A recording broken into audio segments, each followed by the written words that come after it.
আসসালামু আলাইকুম ওয়া রাহমাতুল্লাহি ওয়া বারাকাতুহু। এখন কথা বলবো কারা কেয়ারটা ফ্রি পায়। হু gate free care, social care. Those who need social care in England and Northern Ireland get funding if they have asset of less than 23,250।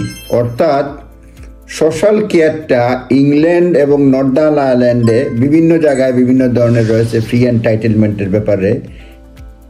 এইখানে প্রথম যেটা বলবো, ইংল্যান্ড এবং নর্দার্ন আয়ারল্যান্ডে ফ্রি কেয়ার পাবে যদি তাদের অ্যাসেটের পরিমাণ 23,250 পাউন্ডের কম হয়। যে সম্পত্তির পরিমাণ যদি 23,250 পাউন্ডের মূল্যের কম হয়, ইংল্যান্ড এবং নর্দার্ন আয়ারল্যান্ডে তারা ফ্রি সোশ্যাল কেয়ার পাবে।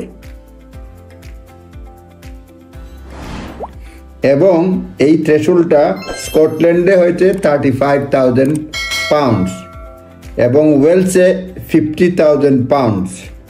হু Gates free social care? Social care অর্থাৎ শেষ বয়সে যে লুক আফটারটা করে সেই কেয়ারটার জন্য মানে একটা থ্রেশহোল্ড রয়েছে, এক এক দেশে এক এক ধরনের। ইউনাইটেড কিংডমের অধীনে নর্দার্ন আয়ারল্যান্ডে এবং ইংল্যান্ড এবং নর্দার্ন আয়ারল্যান্ডের অ্যাসেটের পরিমাণ হয় 23,250-এর নিচে, তাহলে ফ্রি পাবে সোশ্যাল কেয়ার।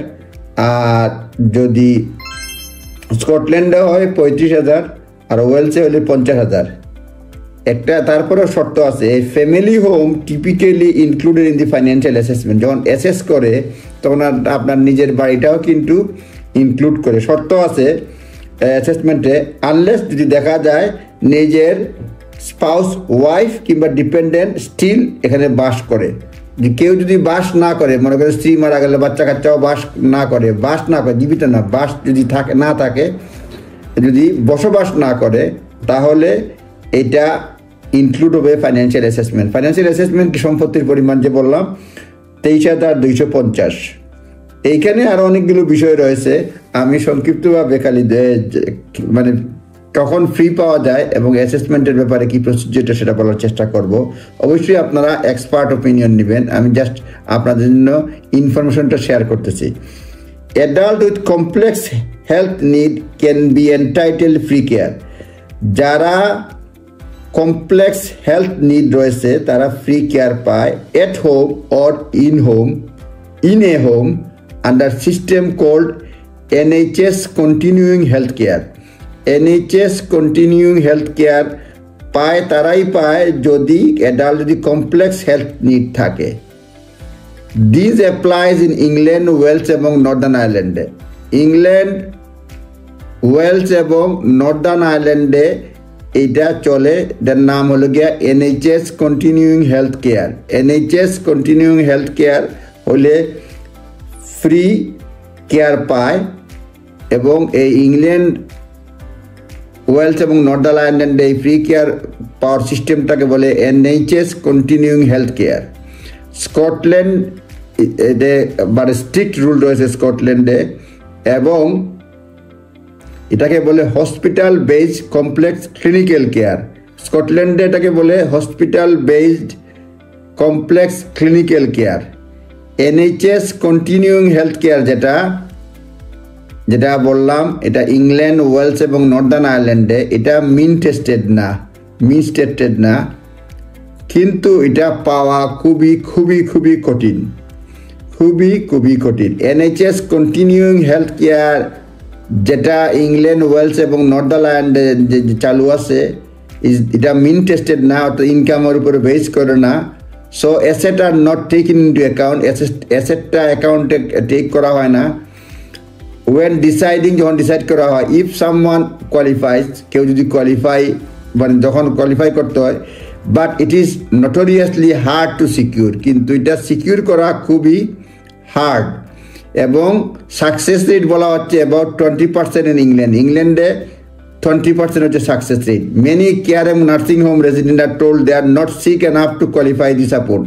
বিভিন্ন কেয়ার হোম এবং নার্সিং হোমে তাদেরকে মানে বলা হয়, মুরব্বীদের রোগীদেরকে বলা হয় যে তোমরা যথেষ্ট পরিমাণ সিক না, তো নাম কোয়ালিফাই করো না এই ফ্রি সাপোর্টের জন্য NHS continuing health care.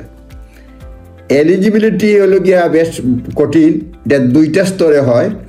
Eligibility is dictated by different integrated care board across the country, যেটা একটা conflicting. Applicant for NHS continuing health care go through 2 part assessment, 2 part অ্যাসেসমেন্টে যায়। ফার্স্ট পার্ট ইভ্যালুয়েটস, প্রথম পার্টে ইভ্যালুয়েট করা হয় 12 areas of need such as cognition, mobility and continence, মানে 12টা area, রোগের এরিয়া চেক করা হয় অ্যাসেসমেন্টে প্রথম পার্টে। Second part involves applicant meeting care professional, second পার্টে থাকে applicant meeting care professionals, someone's from local NHS integrated care board and their own representative, usually relative or friend. Usually you can appeal against the rejection of funding এর এগেইনস্টে আপনি appeal করতে পারবেন, but this must be done within 6 months of the decision. 6 month মানে ডিসিশনের 6 মাসের মধ্যে করতে হবে। Process can be grilling and drone out, মানে বেশ কঠিন প্রসেসটা হচ্ছে। এমনও দেখা গেছে একজনে পাইছে, এখানে বলছে একজনের নাম Samantha, fought for more than 2 years for funding for her 82 years old mother who suffers from dementia after being rejected many times by NHS and discouraged by care home। এটা আছে। তারপরে তারা 2 বছর পরে ফাইট করার পরে সে পাইছে। তারপরে এখানে বলছে যে application was finally accepted in July 2024 with NHS admitting that it had made a mistake and refunding £140,000 already paid in care fees। সুতরাং নিজ দায়িত্বে দেখে নেবেন। জাস্ট বললাম যে মানে ফ্রি কেয়ার পেতে হলে কি কি প্রসিডিওর কীভাবে আগাতে হয় এটা নিজ দায়িত্বে দেখে নেবেন। ভালো থাকবেন। হেলথ প্রফেশনাল স্যার ভালো করে বলতে পারবেন। আমার এটা গাইডেন্স নিজস্ব এক্সপার্টের, ওই ফিল্ডের এক্সপার্টের ওপিনিয়ন নিয়ে অ্যাপ্লাই করবেন। ধন্যবাদ, ভালো থাকবেন। আসসালামু আলাইকুম।